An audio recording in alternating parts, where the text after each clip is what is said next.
आपका स्वागत है इस वीडियो रिकॉर्डिंग में।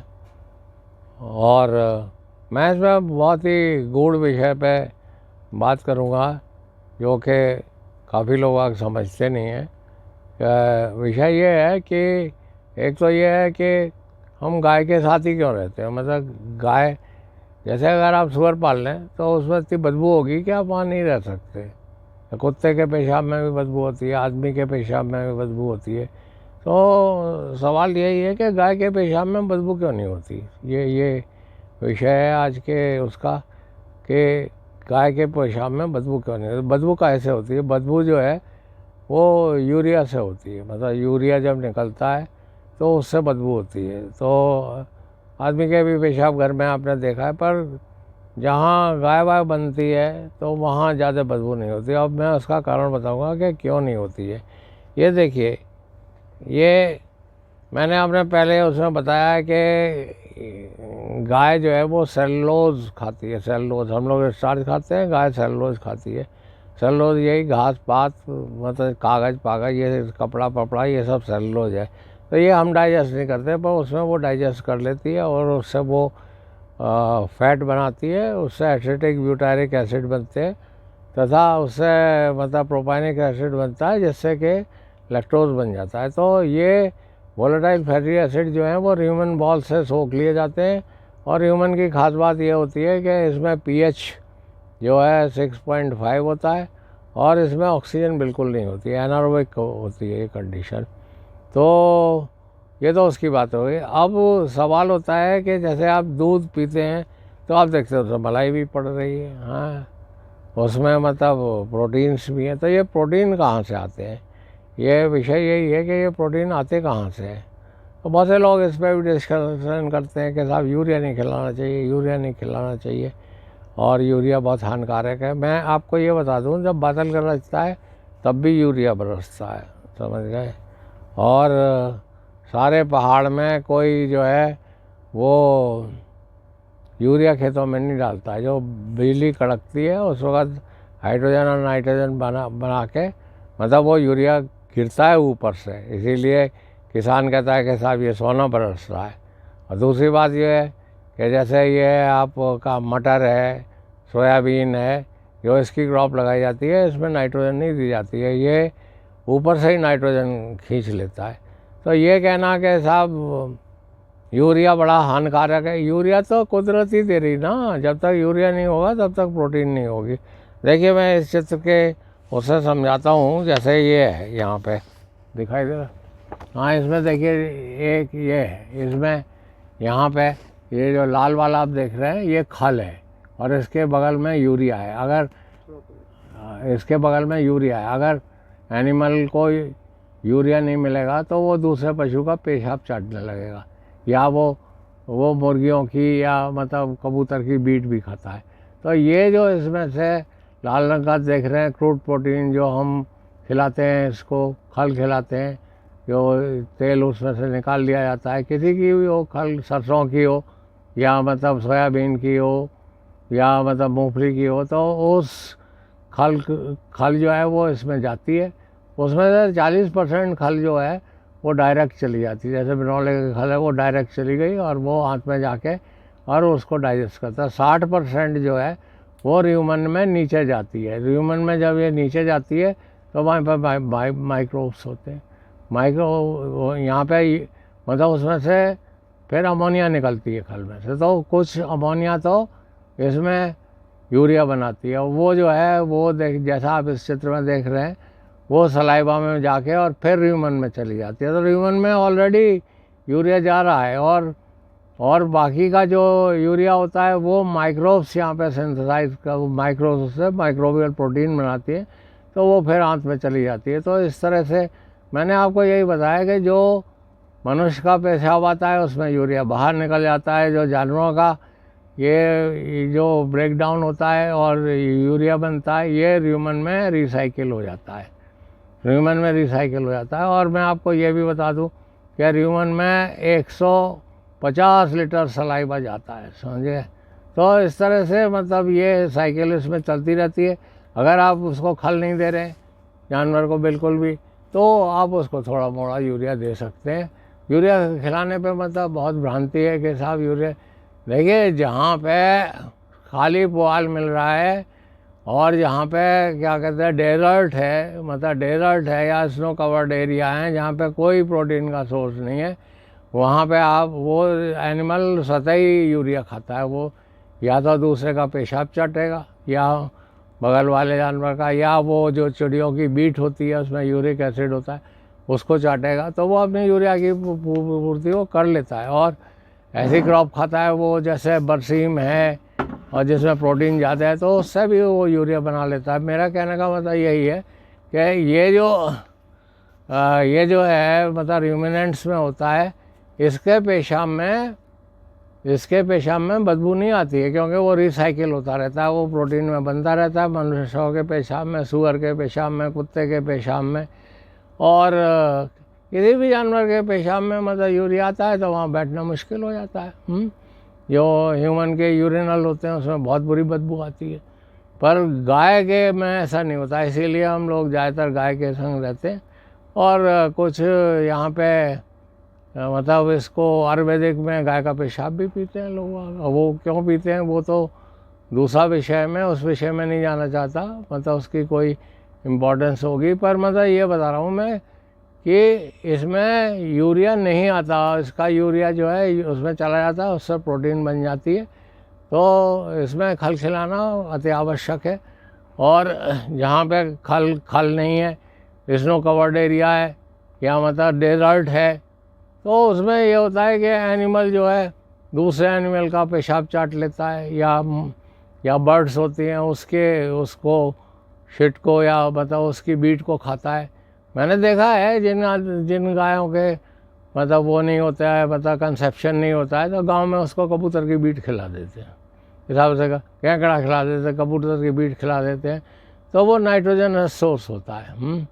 तो बहुत से एरिया है पहाड़ में मतलब जहाँ पे कि वो जो है खल नहीं खिला सकते, तो आकाश से जो बिजली कड़कती है उस वक्त यूरिया बनता है। यूरिया वो पानी के संग आता है, फिर एनिमल उसको ले लेता है। तो मैंने आपको सूक्ष्म में यही बताया कि गाय के पेशाब में बदबू क्यों नहीं आती, यही मेरा विषय है। और वो यूरिया वो जो है खल से प्रोटीन को बना लेता है, और उसका जो है उसमें शुगर, लैक्टोज और वो जो है फैट वो बन जाते हैं। इसमें मैं ये बता रहा हूँ कि इसके एसिड्स होते हैं वो वहाँ से निकलते हैं और वो सीधे उसमें चले जाते हैं, ह्यूमन की वॉल से सोख लिए जाते हैं, फिर लिवर में जाके वो कन्वर्ट हो जाता है। इसमें मतलब लिवर की इतनी इम्पोर्टेंस नहीं है इसमें। तो अगर इसका पीएच ख़राब हो गया या इसमें ऑक्सीजन हो गई या इसमें आपने अनबैलेंस दाना दे दिया,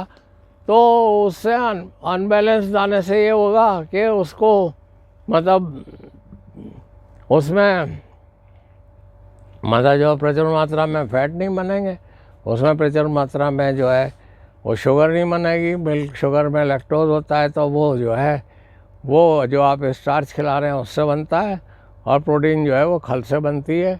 और खल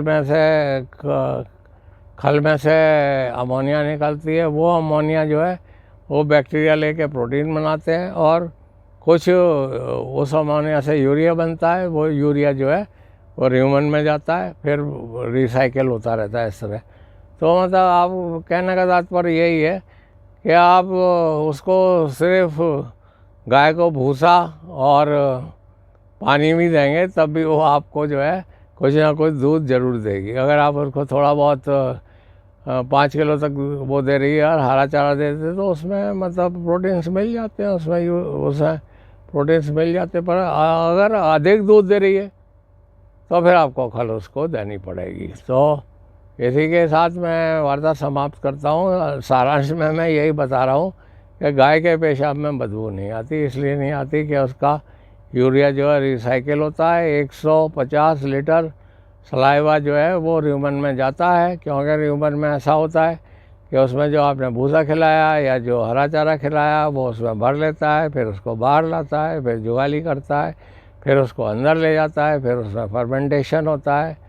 तो उस फर्मेंटेशन में मतलब जो खल से जो है वो नाइट्रोजन निकलती है, उस नाइट्रोजन से यूरिया बनता है और वो यूरिया जो है फिर रिसाइकिल होता है और कुछ जो है वो नाइट्रोजन से कुछ प्रोटीन बनती है, तो उससे प्रोटीन बन जाती है। अब इसमें ये भी उठता है कि बाईपास प्रोटीन क्या होती है। बाईपास प्रोटीन वो होती है जो इसमें माइक्रोब्स उस पर काम नहीं करते। जो इसमें देखिए, इसमें जो जैसा है, जो भी प्रोटीन खाई उसमें 40% तो बाईपास हो जाती है ह्यूमन को। सीधा सीधा हाँ, इसमें से 40% तो ह्यूमन में मतलब ह्यूमन में से बाईपास हो जाती है। ऊपर आप देख रहे हैं वो सीधी चली जाती है इंटेस्टाइन में, और 60% जो है वो नीचे जाती है, मतलब वो खल, और वो उसमें से नाइट्रोजन निकलती है और फिर वो यूरिया बनाती है और फिर वो माइक्रोब उससे प्रोटीन बना देते हैं। जो बच जाती है थोड़ी यूरिया, वो ह्यूमन में चली जाती है, वहाँ ह्यूमन में से मतलब फिर उसमें मतलब आ जाती है। तो इस तरह से रिसाइकिल होती रहती है। और यही है विषय के मतलब एनिमल जो है प्रोटीन बना लेते हैं। और दूसरी बात यह है कि इसका जो पेशाब है, गाय का, भैंस का तो नहीं है था, पर गाय का पेशाब जो है इसमें बदबू नहीं आती और इसको आयुर्वेदिक वगैरह में लोग पीते भी हैं। अब ये भी हो सकता है कि डेजर्ट में यहाँ कुछ नहीं होता है तो वहाँ पे एनिमल जो है अपने फैट को गला के और पानी बनाता है और पानी से फिर पेशाब करता है। तो हो सकता है कभी आदमी ने मतलब जब दिक्कत में पड़ गया तो उसने पेशाब भी पीना शुरू कर दिया हो गाय का। और तो इस तरह से इस वार्ता को मैं यहीं समाप्त करता हूँ। आशा करता हूँ कि आप इस बात को समझेंगे कि ये यूरिया का क्या चक्कर है और प्रोटीन कैसे बनती है। इस विषय में मैं ये कहना चाहूँगा कि कभी कभी ये हो जाता है कि साहब जानवर ने जेर खा ली, अब उसने ज़्यादा प्रोटीन खा ली, मतलब जेर में तो प्रोटीन होती है, या उसने यूरिया खा लिया, तो उस हालत में मतलब ये होगा इतनी ज़्यादा अमोनिया निकलेगी कि उसका पीएच जो है बहुत हाई हो जाएगा। तो उस अवस्था में आप उसको सिरका पिलाएं। और आप यूरिया दे सकते हैं एनिमल को, पर यूरिया उन्हीं इलाकों में दिया जाता है जहाँ के हरा चारा नहीं होता है, डेजर्ट होता है, या मतलब जहाँ पे रेगिस्तान होता है, वहाँ पे वो यूरिया की कुछ अहमियत है। अब लोग ये कहते हैं कि साहब यूरिया नहीं देंगे, तो यूरिया तो आकाश से भी गिरता है और यूरिया जो है वो जो सोयाबीन है, मटर है, वो भी उसमें बैक्टीरिया होते हैं, वो बनाते हैं। तो यूरिया से तो नाइट्रोजन जब तक नहीं होगी तब तक जीवन संभव ही नहीं है, प्रोटीन कुछ बनेगी ही नहीं। तो ये अगर आप गाय के पेशाब का सेवन जो लोग करते हैं तो वो ऐसी गाय का सेवन करें जिसमें कि खल ज़्यादा नहीं देते, जिसमें दाना और खल ज़्यादा नहीं, जिसमें दाना खल ज़्यादा दे रहे हैं उसमें काफ़ी मात्रा में मतलब यूरिया जो है वो पेशाब में आएगा। तो इसीलिए लोग कहते हैं साहब देसी गाय का ग्रास फेड का जो है, जो खाली ग्रास पे ही रह रही है, जैसे कोई दाना नहीं दिया जा रहा है, उसका पेशाब जो है वो लाभकारी होता है, औषधियों में भी यूज़ किया जाता है। पर ये जब आप उसको खल देते हैं बहुत सारी और जीएम क्रॉप देते हैं और सिंथेटिक फूड देते हैं, मिनरल मिक्सचर होते हैं, तो उसमें अपने डॉक्टर की सलाह पे काम करिए, मैं तो यही बताऊंगा। और फिर दूसरी बात ये है कि अगर आप उसका सेवन आयुर्वेदिक में कर रहे हैं गौमूत्र का, तो उसको ब्रूसेलोसिस से टेस्ट करा लिया, उसे ब्रूसेलोसिस है तो वो काफ़ी ख़तरनाक हो जाएगा। ऐसा नहीं है कि मतलब घास पे हमारे यहाँ जानवर रहते हैं, अमेरिका और ऑस्ट्रेलिया और यूरोप में इस वक्त ट्रेंड है कि ग्रास फेड उस पर, क्योंकि ये जो है इसके बैक्टीरिया जो होते हैं ये सारे विटामिन बना लेते हैं, बस ये विटामिन B7 और B12 को ज़्यादा नहीं बनाते हैं, और कुछ माइक्रोब्स उनको भी बना लेते हैं। तो इसी के साथ मैं वार्ता समाप्त करता हूँ। विषय यही था कि उसके पेशाब में बदबू क्यों नहीं आती। तो इसको मैं यहीं पर समाप्त करता हूँ। मतलब ये बड़ी अजीब मशीनरी है गाय, जो कि सेलुलोज और इसको खल को लेकर, खल अब तो खा नहीं सकते, हाँ उसमें इतनी नाइट्रोजन निकलेगी कि हालत ख़राब हो जाएगी, पर हम लोग प्रोटीन खा सकते हैं। तो यही प्रोटीन सिंथेसिस के बारे में आपको बताया। आशा करता हूँ कि ये वेटनेरियन को हेल्प करेगा, बायोलॉजिस्ट को हेल्प करेगा, जूलॉजी स्टूडेंट को हेल्प करेगा, और इससे जो पढ़े लिखे पशुपालक हैं वो भी लाभवान होंगे, और जो लाइफ साइंसेज पढ़ रहे हैं या बायोटेक्नोलॉजी पढ़ रहे हैं वो भी इससे लाभान्वित होंगे। वैसे अभी जो है बायोटेक्नोलॉजिस्ट ने ऐसा ह्यूमन बना लिया है जो कि फर्मेंट हुआ, ऐसे बैक्टीरिया भी बना लिए हैं जो फर्मेंट करके लैक्टोज और फैट और प्रोटीन बना लेते हैं। तो अगले कुछ सालों में मतलब ह्यूमन भी बन जाएगा, तो गाय का पे जो दूध बनता है वो मतलब सिंथेटिक वैसे ही बनने लगा। उसका वीडियो है, आप देख सकते हैं कि जेनेटिक इंजीनियरिंग से उन्होंने बैक्टीरिया भी बना लिए हैं और वो दूध भी बना देते हैं। मतलब ये बड़ी आश्चर्यजनक बात है कि जो सेलुलोज है और जो नॉन नाइट्रोजनस प्रोटीन कंपाउंड है उनसे जो है वो प्रोटीन और फैट और वो जो है लैक्टोज बन जाता है, जो हमारे जीवन के लिए अति आवश्यक है। धन्यवाद, आपने सुना। मैं प्रोफेसर थैया हूँ और मैं क्लासेस भी चलाता हूँ इसमें डेयरी खोलने के लिए, और इसमें ट्रेनिंग भी देता हूँ। आप इसमें मतलब मेरे को टेलीफोन आप कर सकते हैं, और इसमें जो है मेरा टेलीफोन नंबर 8979748686 है, तथा हमारे ट्रेनिंग के इंचार्ज है उनका नंबर जो है वो 9997889322 है। राकेश जी हैं, ये राकेश राठौड़ जी, ये आपको ट्रेनिंग के बारे में बताएंगे। और मेरी एम्ब्रो बायोटेक लैब भी है, मैं एम्ब्रो ट्रांसफ़र की भी ट्रेनिंग वेटनेरियन को देता हूँ। तो आपको कोई भी संबंध जो है लाइफ साइंसेज, बायोटेक्नोलॉजी या वेटनरी साइंस से संबंधित हो तो आप अवश्य संपर्क करें। मेरा टेलीफोन नंबर 8979748686 है, और दूसरा संपर्क नंबर मेरा 9997889322 है। ठीक है, धन्यवाद।